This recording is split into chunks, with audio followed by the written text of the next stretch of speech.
Hello, everyone, and welcome back to another episode of the 8-Bit Adventures podcast. I am your host, Sean Hayes, and we are on episode 344, the episode that I had been trying to do for the past 3 weeks now, and we're finally getting around to doing it. So yes, 8-Bit Adventures podcast, here to bring you the latest and greatest gaming news of the past week. So sorry for the lack of episodes over the past 2 weeks, folks. We had guests staying over for the weekend for one of the weeks, and the other one, it was my kids were not going to sleep. So that kind of puts a damper on being able to do the show when having to do dad duties. We're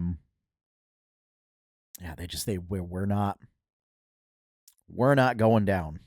So it was by the time that they did go down, it was like already showtime. And that's, no time to get things settled and prepared and ready. So, but hope everyone's been doing well. We had our winter spell draft, today. Or at a day of recording.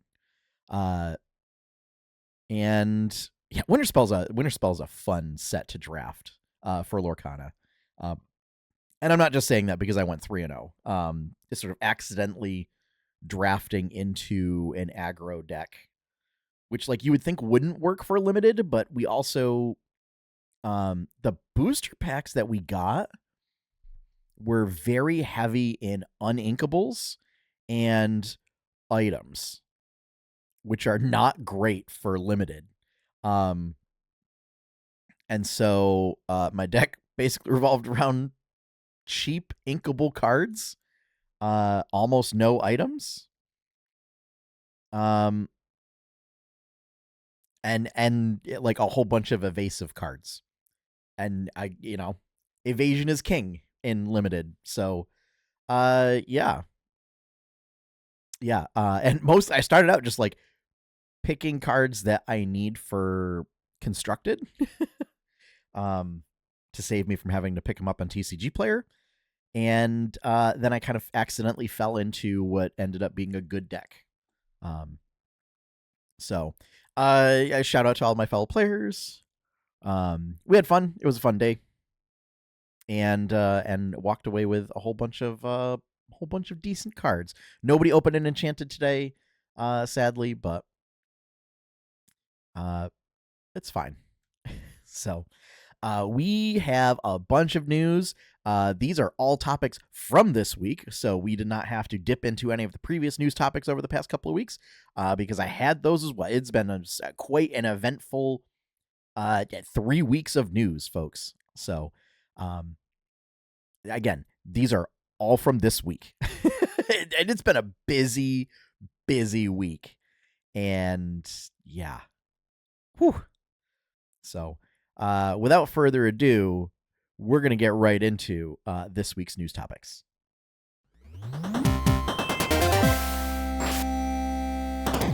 So first up, astute fans of Dungeons & Dragons may have noted that, unlike previous years, Wizards of the Coast had yet to release a roadmap of 2026, and we're already a quarter in. So, that is atypical. It would kind of be nice to know what's coming out this year, for people to be able to plan their purchases and budget and stuff. And we finally got it. So, the major titles to be released will include Ravenloft, The Horrors Within, which seems to be sort of an update to like the 2024 edition update to Van Richten's Guide to Ravenloft. There will be an Arcana Unleashed, which my guess will be for fans of 4th edition D&D, will be similar to the Arcane Power books, where it's all based on magic-themed subclasses and options and I'm sure all sorts of magic items and spells, but a very magic-focused book, Whether we see the Scion in that, I don't know. But there were several unearthed arcanas revolving around sort of magic themed subclasses. So I'm sure they are in preparation for that book. Notably, with the Ravenloft book, it will also include dark gift feats, among other class options. It will sort of be a refresher on Dark Lords, Domains of Dread, and that sort of stuff. It feels like to me, it's weird how time's a bit weird in that, I'm like, man, I feel like we just did this, and when doing the research on this topic, was reminded in the article that Van Richten's Guide to Ravenloft is now 5 years old, and that is heresy to me. It's, how dare that already be 5 years old? So, I mean, if you think about it that way, then okay. But it seems like it took much less time to get around to doing Ravenloft. Although, Curse of Strahd did come out early on in 2014 D&D.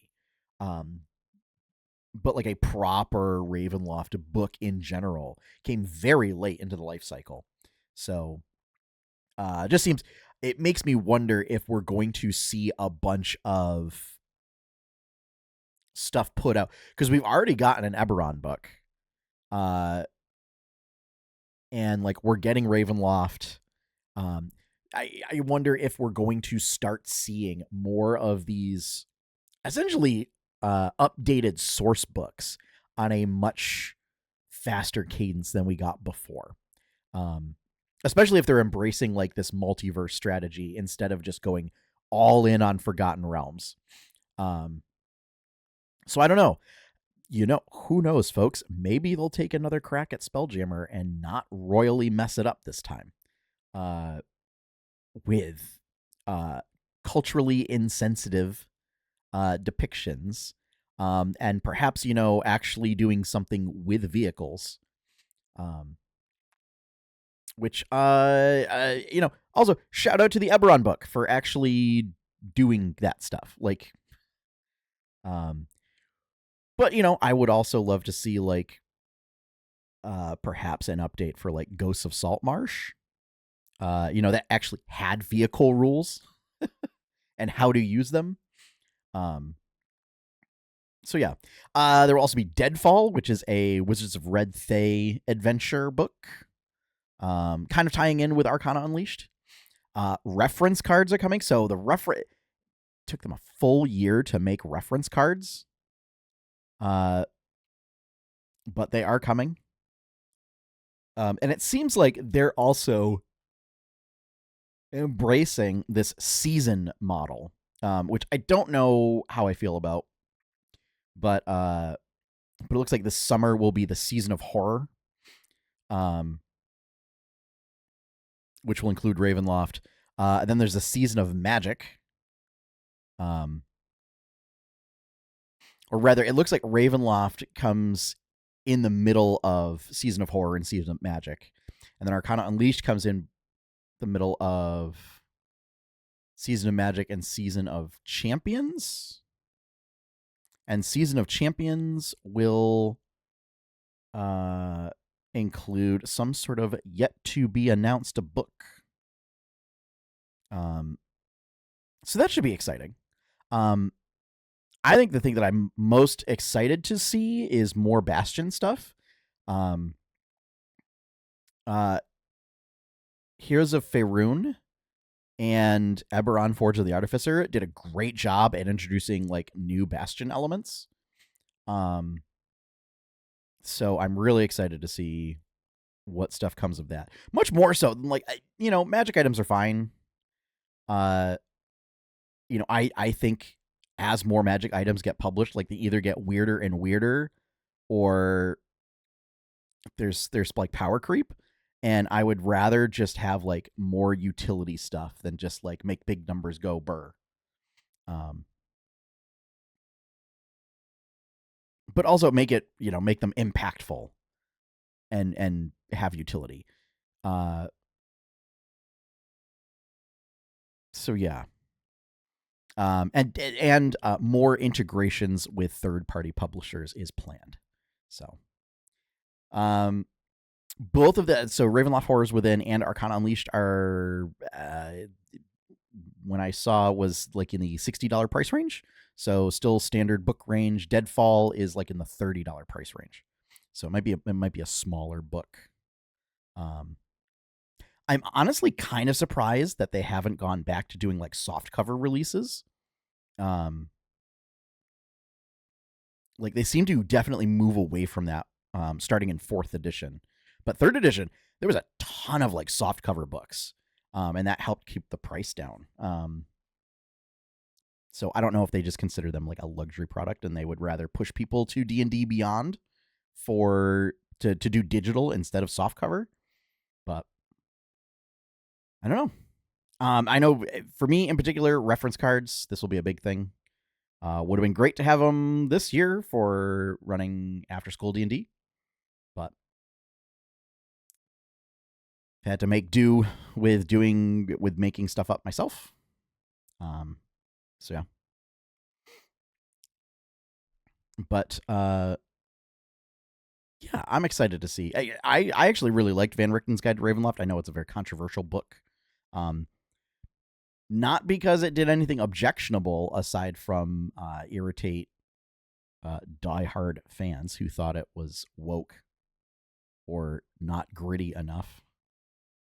I thought it was great. I thought it did what you should do with Ravenloft, which is you shouldn't fully stat everything out and allow, the DM to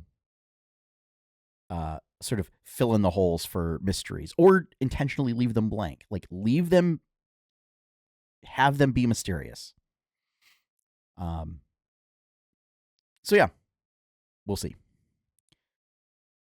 Next item of news is Nintendo showcased an Indie World Direct this week. There were about 15 titles or so. Admittedly, not all of them really captured my interest.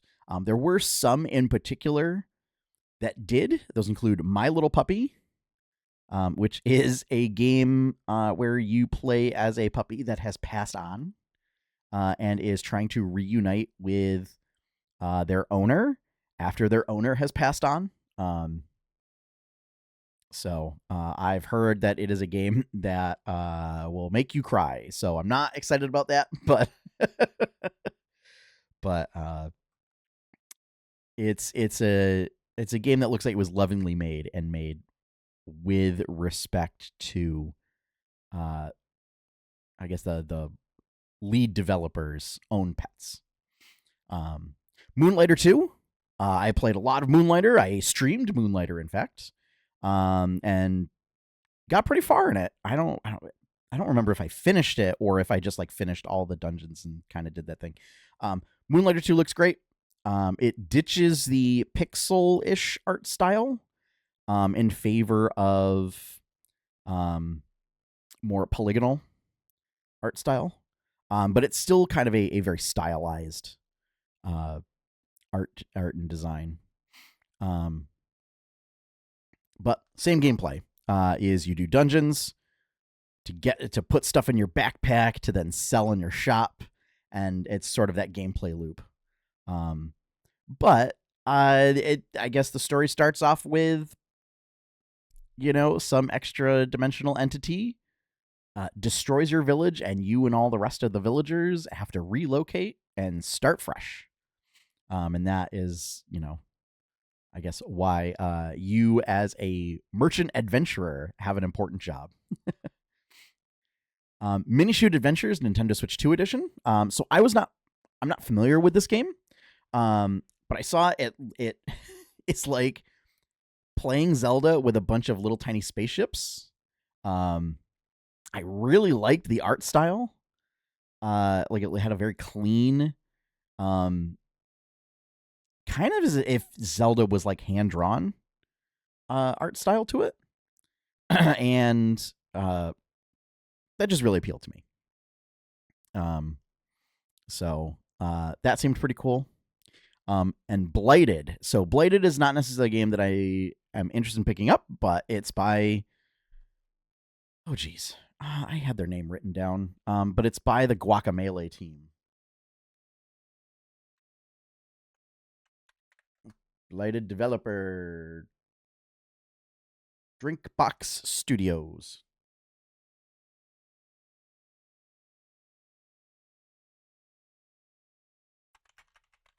Let me just make sure. Yes. So Drinkbox Studios. So it's the same team that made Guacamelee. So action RPG, where as you defeat enemies, you amass like corruption, and that corruption makes future enemies harder. So it's like the better you do, the harder the game becomes, the harder the enemies become. I think it's a really interesting mechanic. I don't know, admittedly, what happens like if you start to hit a wall and enemies become too difficult. If there's like some sort of cooldown, or if you have to like start doing badly. So I don't know. But other notable titles include The Midnight Walk. That one just looks a little too creepy and weird for me. Rotwood, which is it's by the Don't Starved team, and it is a side-scrolling brawler. Grave Seasons, which is kind of another game in the genre of like farming sim meets Graveyard Keeper. And the Blueprints. So the Blueprints got shadow dropped. So it not only was announced on the Indie World Direct, but then the release date was the day of the. So it's out now. They shadow dropped it. They pulled a Nintendo and they shadow dropped it. So yeah, I think, and it's okay. If there are things that don't seem particularly interesting to me, naturally. But the fact that like it was a pretty quick indie world, and that there were, a bunch of different titles that either looked like titles I would want to get or titles that I think would be notable and that people would enjoy, is pretty telling. So, so yeah, and I think most of these are either 2020, so this year, or out today. I think Minishoot Adventures, Blueprints. I think one of the three, between Blighted, Midnight Walk, and Rotwood, I think one of them is out now. Let's do a quick analysis.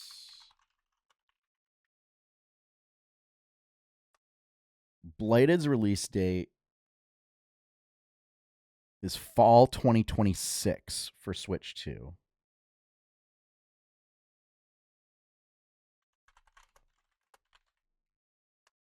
Midnight Walk's release date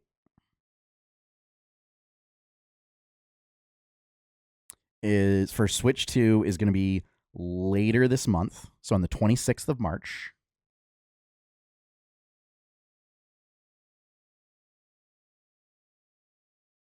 And then Rotwood.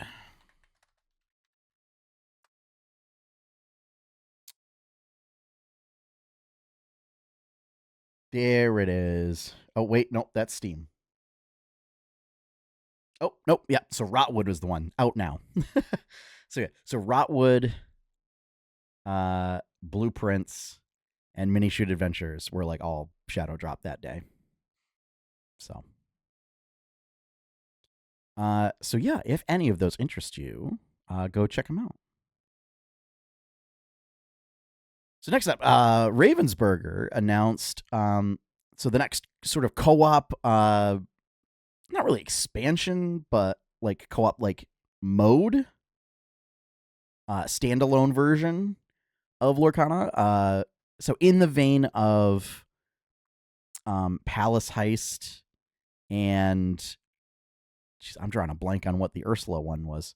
But there's been like 2 co-op adventures that have been released previously. And the next one will be The Great Hunny Rescue. So finally doing something with Pooh Honey Wizard, where it's like the best art put on a terrible card. This seems to be some sort of like Winnie the Pooh themed honey heist. For those who don't know, these are special like scenarios where you can either use so they come with some pre-constructed decks. You can use those decks, or you can use your own Lorcana decks, and they will and like in the similar vein to like Sentinels of the Multiverse. There's like a scenario deck where in previous versions it was like a main villain, and they would like play minions, or they would play actions and do things, and your goal was to have everybody reach 20 lore before they reached 40 lore or something like that. And there were like different difficulty levels where you would have different mechanics available to you. And then the boss, whoever the boss was, would get like other mechanics of their own as they scale up. So I'm curious to see, because if it's Pooh, I don't think we're going to be like fighting Pooh and Tigger and Piglet. So I don't know if like that's going to be one of the decks, or if I think it might be interesting if there's like an ally deck and like we're trying to help them achieve objectives. But yeah, so that'll be fun to see. But that's what these are. These are sort of standalone, like adventure modules, I guess, adventure scenarios, and they are cooperative. So they're cooperative. You can play with, I think it like scales up to 4 or 5, maybe up to 4. I think like you can do it with 5, but then like stuff kind of breaks. So very excited for this. See, seems like it's going to coincide with Attack of the Vines, maybe, or Into the Wilds. Could be one of the two. A lot of Vine related artwork going on in the key art.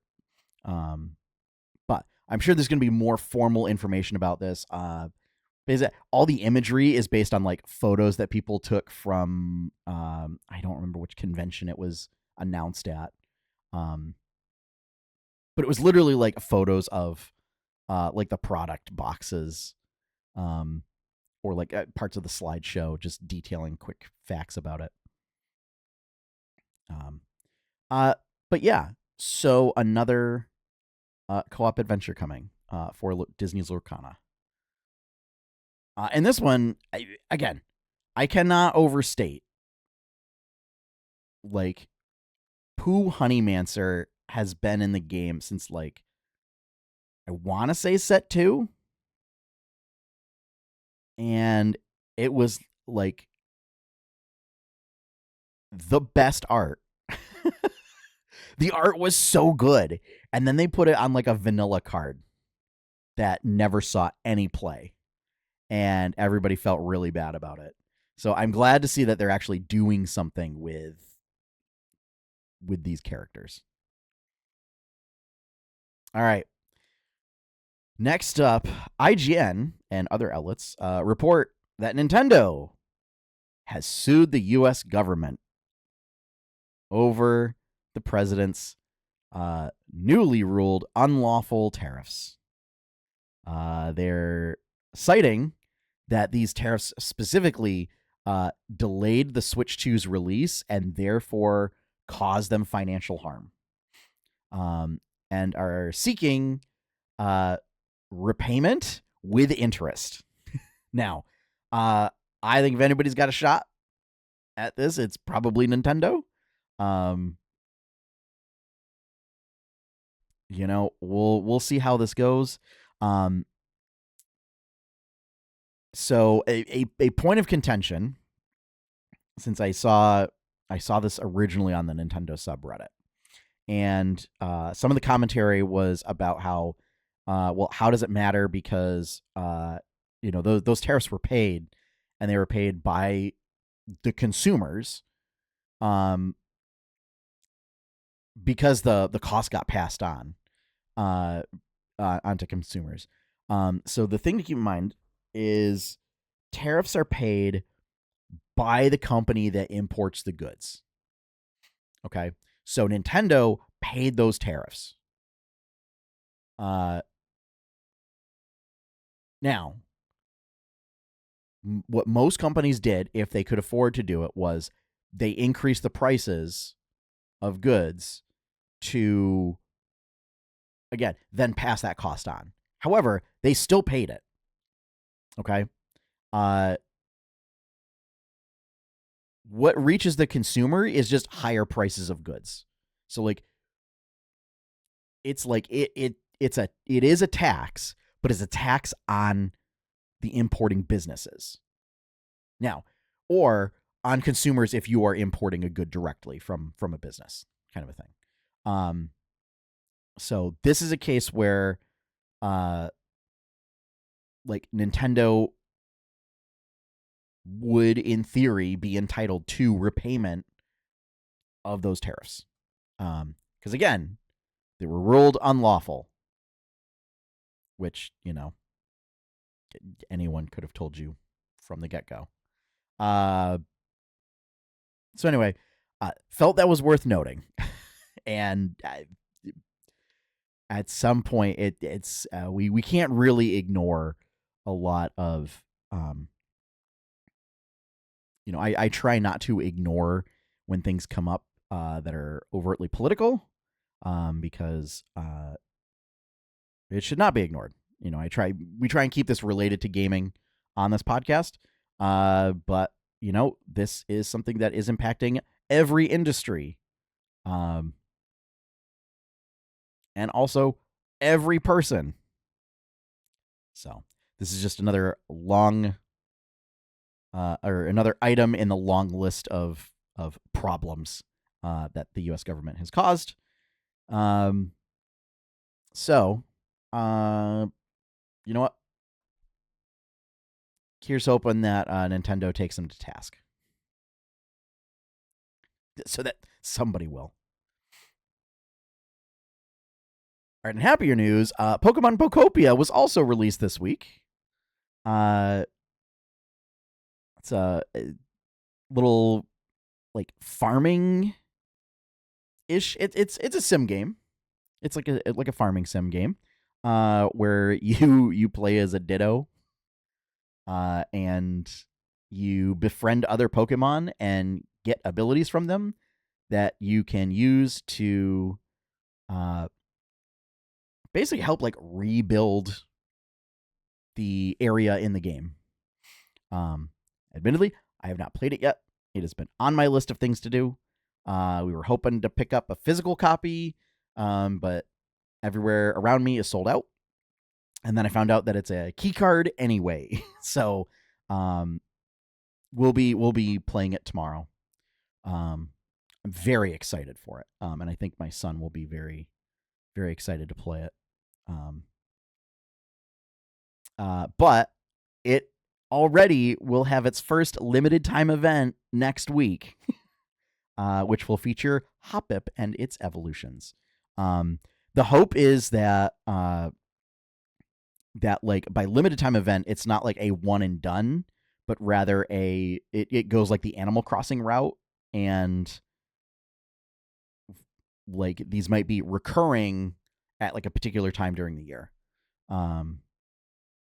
So fingers crossed for that, folks. Now, next week's show, we'll probably be talking about Pokemon Pokopia. So fingers crossed that I can get some playtime in. Enough to talk about it. Last news item is Bloomberg reports that Sony has decided it will no longer publish first-party PS5 games on PC. Now, this follows, or following this report, there was some analysis done for gamesindustry.biz to kind of get a sense of like what was the market share for Sony titles on PC. Like what was the adoption rate on PC for Sony titles? And to sum it up in layman's terms, assuming all of the stats, were processed correctly, is people weren't buying them on PC.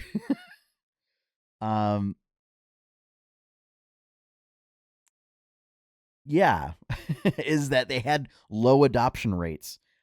Prevailing theory is that because it took so long for it to come out on PC, like in comparison to games where it also launched on PC like day one, those adoption rates were at least double. And so, there was some pushback on this from the gaming community. But admittedly, it's a case where if people aren't buying the games on PC, that certainly makes it less surprising that Sony would go, oh, hey, maybe this isn't working out. Notably, now this is just first-party titles.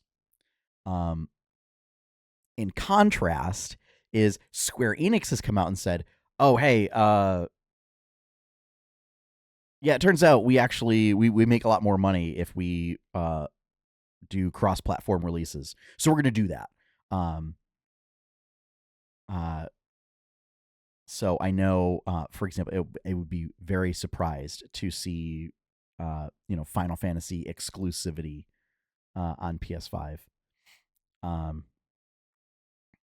So this is also in contrast, not in the news, but I figured it was going to be related to this, is Microsoft announced that its next project, which was like Project Helix, is basically going to be a console, like a PC console, that is essentially like going to be their new strategy of, they're essentially just going to launch on PC, but their console will be a PC. So there's that.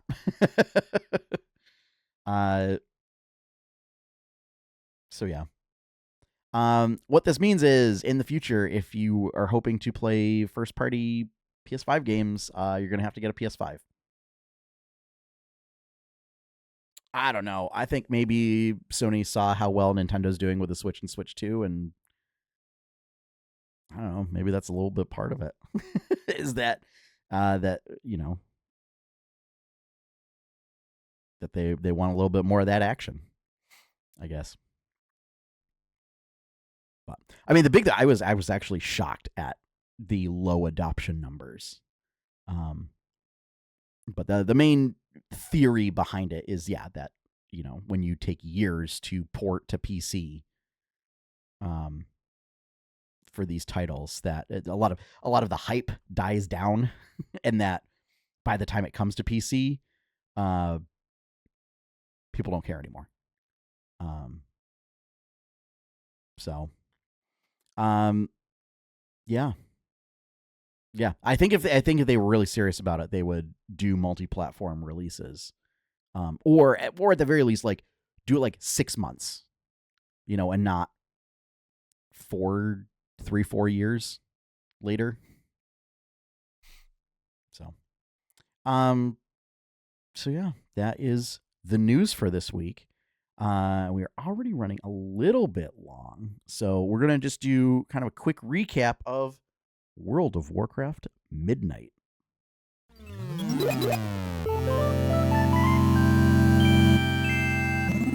All right, so I have been playing World of Warcraft. So I was playing before midnight, but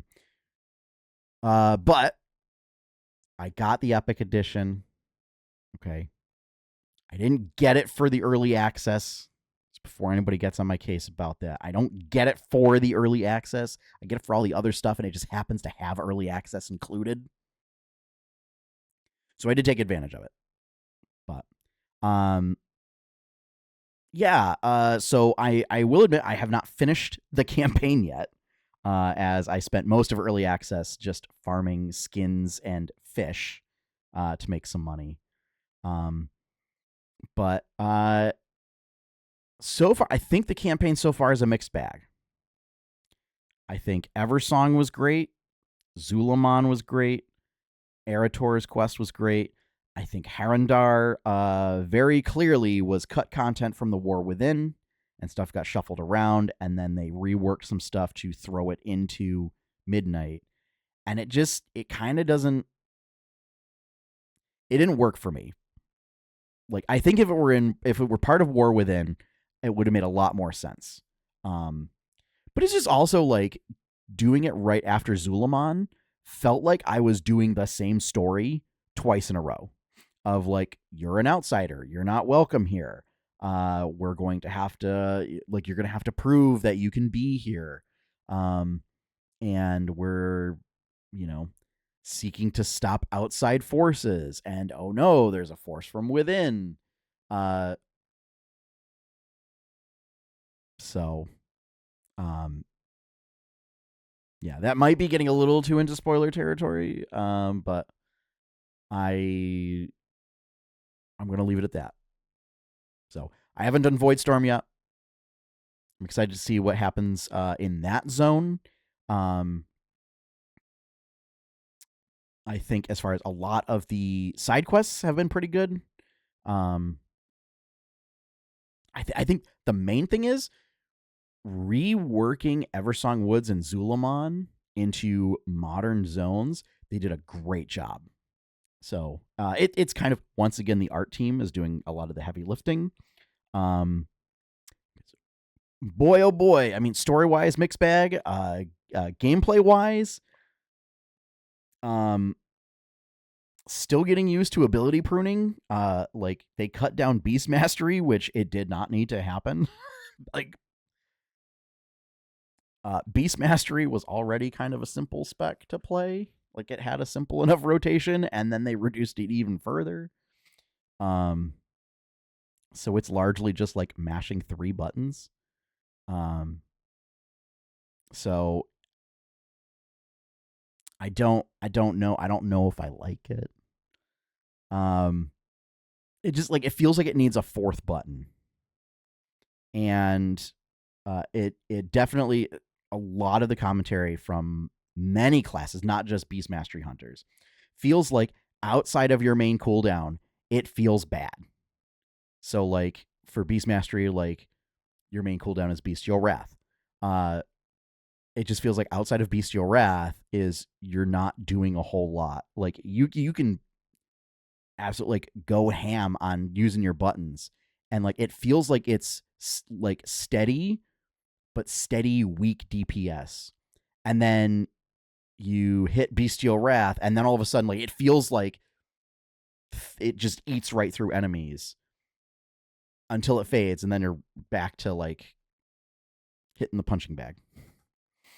And it from what I've seen, granted, this is the subreddit, and we all know about commentary on subreddits. But it feels like that is not unique to Beast Mastery. So, but there's a lot of bugs, man. It's very clear that, like, this was rushed. It was rushed out. They needed more time for QA. There's still a lot of problems that they need humans working on that they don't have them working on. So, like, customer service, I don't know if anybody's actually checking bug reports. The number of things that like people made bug reports for in beta that then got pushed to live without doing any QA on is just absurd. And I mean, it's like simple thing. So like armor armor clipping has been a thing forever in the game. Like it's just some items just don't work on certain models. Like that's gonna happen. Okay? But usually it wasn't too bad, or it worked in such a way that like people were used to it.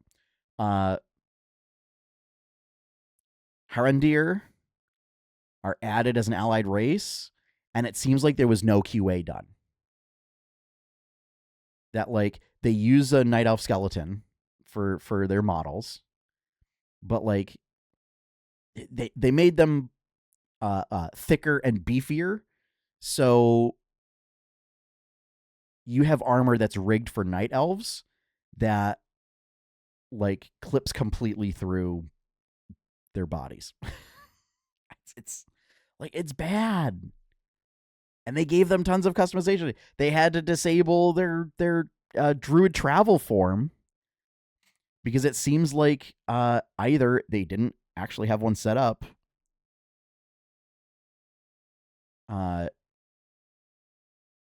so I don't know if they were always supposed to use like the night elf stag form for like a passenger travel form, like mounted travel form. But like it launched with some sort of like weasel otter like form that when people hopped on, they were like clipping through the ground and like sitting sideways. It was hilariously bad. And so they disabled it, just made that their travel form, and then like set their mount form, like their mounted passenger form or whatever, to the night elf stag form.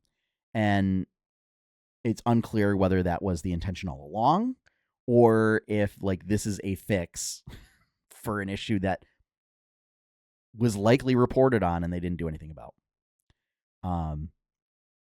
It's for me because I do fishing and because I do skinning. This is a thing that is directly impacting skinning.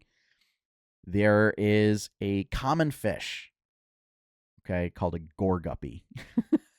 Because and it's got to have ridiculous names. But it's like a little piranha type fish kind of a thing. This thing is supposed to be super common in Zulamon. Okay? You're supposed to get it from pools called Hunter Surge. Hunter Surge pools are bugged. Seems like they were copied over from, I don't know if it was like a Sunwell pool or something over in Eversong, because what you fish up from Hunter Surge pools is the exact same thing from these pools over in Eversong. And it seems like they just like copied it over, updated the name, but didn't bother to set the fish table. So you can't get this common fish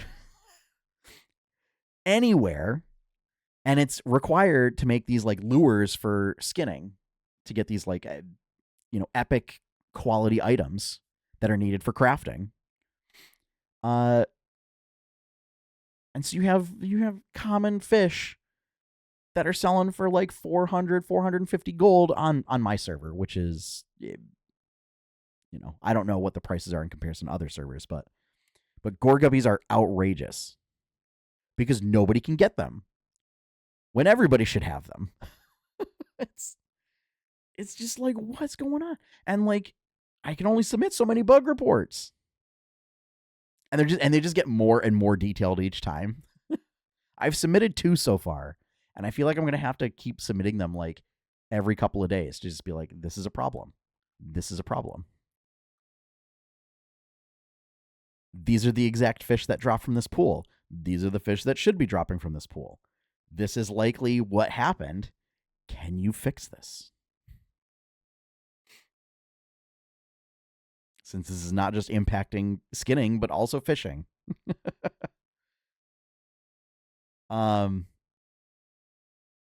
So yeah. I also don't know. It seems like they're kind of going with a uh like the light is also bad if you overdo it. And I don't know. I don't know how I feel about. I don't know how I feel about just like in a game like Warcraft to be like, oh no, all the cosmic forces are bad. So we have to find a balance in everything of them because like we can't just have something just be good. It's like I don't know. Like you could have relied on like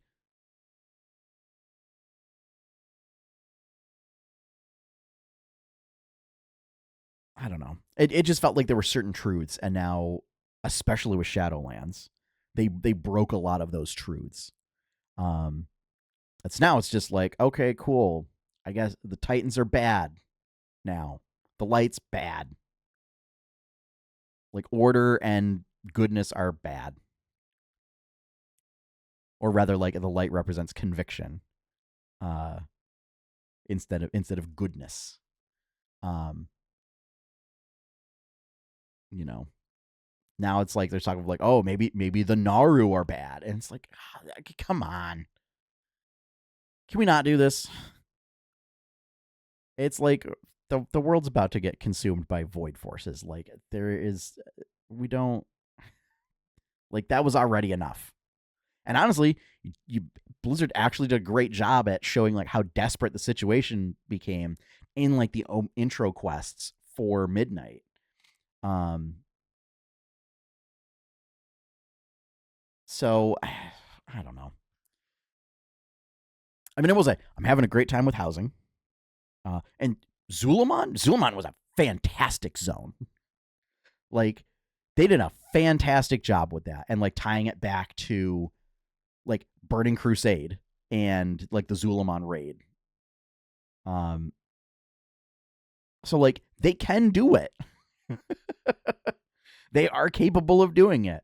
Although I got a feel for the Horde players where you don't get Amani trolls as an allied race. You just get like a slight customization for Darkspear trolls. Uh which like doesn't work now because they've given the Amani more like orc like models and made them like really beefy and muscular, which like they're supposed to be. And like it actually works. But like God, the problem is when I came into World of Warcraft, okay, I had played Warcraft 3, but most of my experience from Warcraft was like Warcraft 2. So all I wanted was I wanted the Horde to have ogres and goblins and the Amani. And I wanted the Alliance to have high elves. And honestly, that was it. That was it. I was like, that'd be great. And it just isn't a thing. And like I I know I'm not in the great place when like I'm not in a great place when like I'm agreeing with Zul'jin in that first cinematic when they introduced Zulaman, where he's like, elves in my horde? No, this is not my horde anymore. Go away. So yeah. Um, so all in all, I am having a fun time. I'm just it is frustrating to have to work around uh the bugs. It's also like so skinning has a new mechanic where there's like high value beasts where certain enemies will get a buff, okay, and it'll have like a special tracker on your mini map. And what you do is when you skin that beast, uh, you get like I don't know 10 times the amount of leather or scales. It's anywhere from like 5 to 10 times the amount. Um, so instead of like getting one, you could. I mean, I had one where I got 16. It's usually around like 8. Um, But Blizzard has a funny habit of, I don't know, whatever their algorithm for selecting it is, of selecting friendly targets, targets that are super high up in the air so that you have to dismount a flying mount and then hope you have some way of like hitting the ground. But you also have to keep attacking that creature. So you also can't you can't fall too fast, otherwise you'll get out of range and then it will leash back to its location. Yeah, there's but friendly mobs, creatures that you can't kill, and if you can't kill it, then you can't skin it. So like creatures that once you get it down to a certain level, like because they're part of a quest, they will do whatever their quest behavior is, which again means can't skin it. So things like that. And it's like there's just too many to submit bug reports for all of them. And it's like, can you just do like another pass? Can you put like an altitude limit? Can you put only hostile mobs? Even if they just did those two, that would also reduce a lot of the problems with high value beasts. But again, and the fact that skinning actually matters means that this is a problem. So, all in all, I gotta finish Voidstorm to figure out how I feel about the campaign. So, but having fun so far. It's Warcraft, is what it is. It's just it clearly needed like maybe another like 2 months. I would have gladly given them another 2 months to just like fix all of the bugs. Because this is also coming off of the fact that they took warbands down for like 3 days for some issue that they didn't explain what the issue was, didn't explain what they needed to do to fix it. They just like brought it all down and then gradually rolled it back up with no communication to the player base about it. So it's yeah. Man, I don't know what's going on over in Irvine, but they need to do better. They need to pay their people better. They need to hire more people.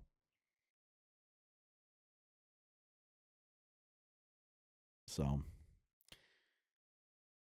all right.